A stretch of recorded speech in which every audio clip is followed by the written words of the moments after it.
అయ్యప్ప నీకు దినాభిషేకమయ్య అయ్యప్ప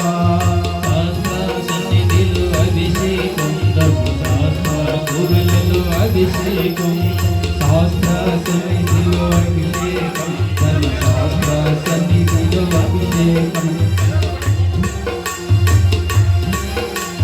కొత్తతేని తెచ్చమయ్య అయ్యప్ప నీకు దినాభిషేకమయ్య అయ్యప్ప